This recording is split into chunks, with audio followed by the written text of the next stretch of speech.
नमस्कार, आप देख रहे हैं अयोध्या भारती की नई पेशकश। और इस समय हम हैं अयोध्या में, और अयोध्या में नगर निकाय के चुनाव की तैयारी जोरों शोरों पर है। और हमारे साथ आज अयोध्या महानगर जिला अध्यक्ष वीर सिंह अमल जी हैं। आपका बहुत स्वागत हमारे चैनल पे। बहुत स्वागत है। बहुत बहुत धन्यवाद, आप यहाँ आए हमारे बीच में। अध्यक्ष जी, अयोध्या में नगर निकाय की तैयारियाँ जोरों शोरों पर हैं, तो कांग्रेस पार्टी कितनी रेडी है?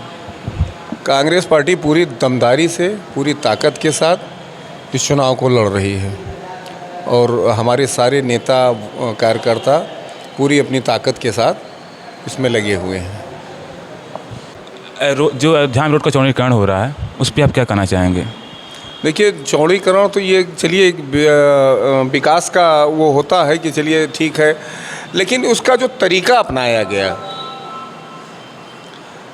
चाहे मुआवजा हो और चौड़ीकरण करने से पहले जैसे जिस तरीके से लोगों के बीच में जाके, है कि नहीं, बातचीत करके अगर कहीं मीटर 2 मीटर करने से थोड़ा बहुत कम बेसी से काम चल सकता था। और सबसे बड़ी जो त्रुटि है कि ये जो इन्होंने वो मुआवजा वो अपने मन माफिक दिया, न कि जिसका नुकसान हो रहा है।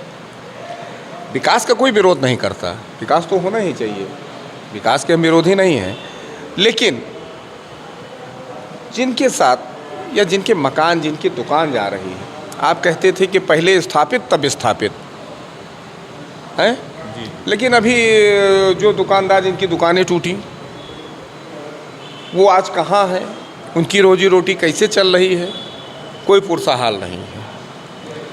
तो ये जो तरीका है, ठीक है, विकास करिए आप, लेकिन कम से कम जो है आम लोगों की भावना भी कद्र होना चाहिए।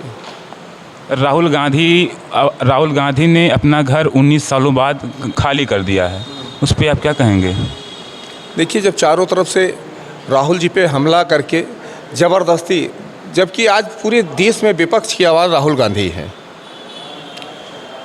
और जिस तरीके से वो इस सरकार के खिलाफ, इस सरकार की नीति के खिलाफ वो आवाज़ उठा रहे थे, उनको प्रताड़ित करने के लिए इस तरीके कृत्य किए गए।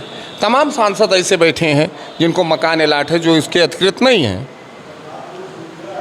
लेकिन इनके साथ व्यक्तिगत जैसे विद्वेष हो, इस तरीके से व्यवहार किया जा रहा है। आपकी पार्टी, कांग्रेस पार्टी, इतने लंबे समय से शासन में नहीं आई है, तो क्या कारण रहा?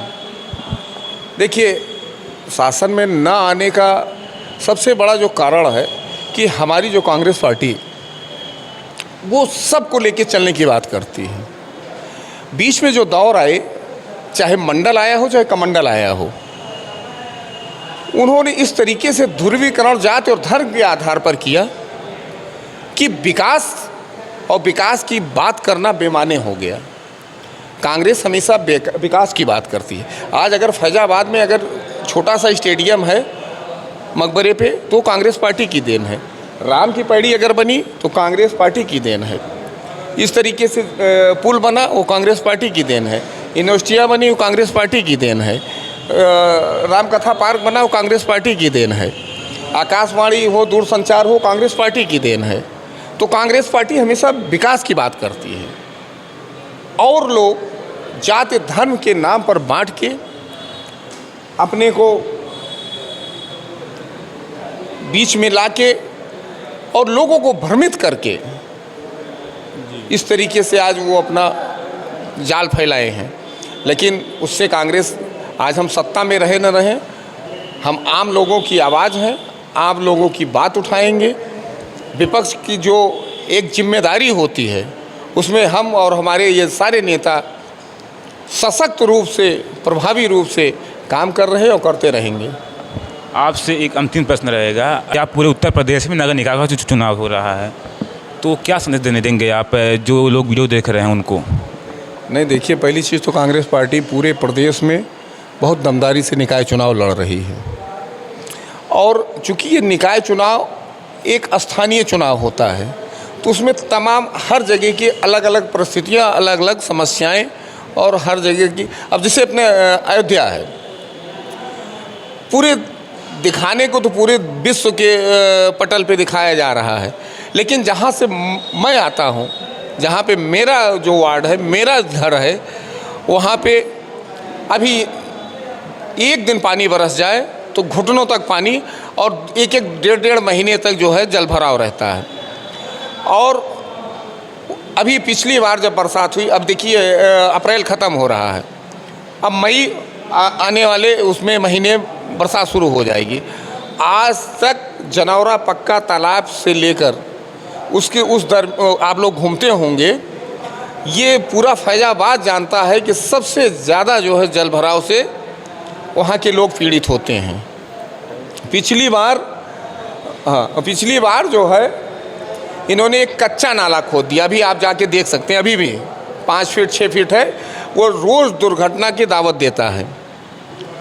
और फिर वही समस्या बरसात सर पर है, आज तक उसका निराकरण, लोगों ने धरना किया, प्रदर्शन किया, हमने भी धरना प्रदर्शन किया, लेकिन आज तक उसका कोई निराकरण नहीं हुआ।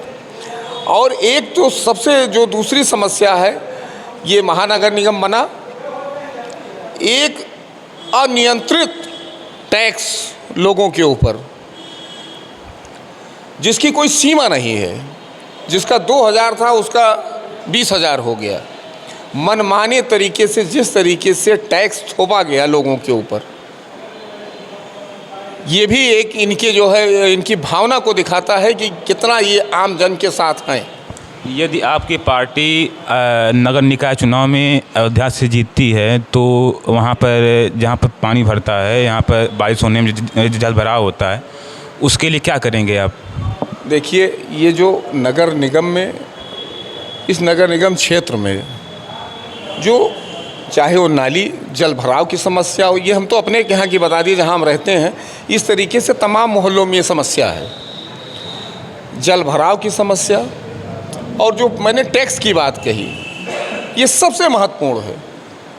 ये जो अनियंत्रित टैक्स लगाया गया लोगों पे, और प्लस जो ये चौड़ीकरण के नाम पे लोगों को तोड़ फोड़ हुई, इनको जो भी मुआवजा मिला,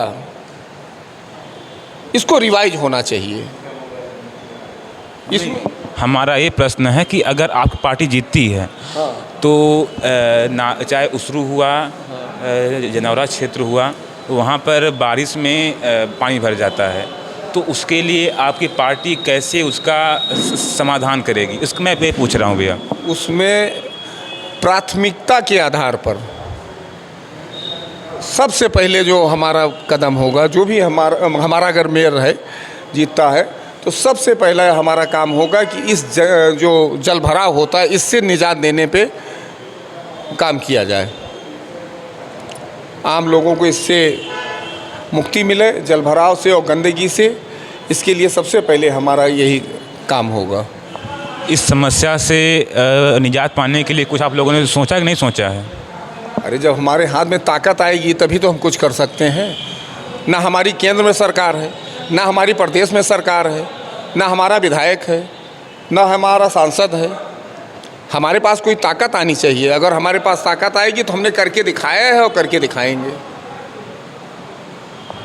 तो ये थे हमारे साथ अयोध्या महानगर के अध्यक्ष, कांग्रेस अध्यक्ष वेद प्रकाश जी, और आपने सुना क्या कुछ उन्होंने कहा, और हमसे इनसे बहुत मुद्दे पे बात हुई, अयोध्या के विकास के मुद्दों पे बात हुई। तो आप देखते रहिए अयोध्या भारती। बहुत बहुत धन्यवाद।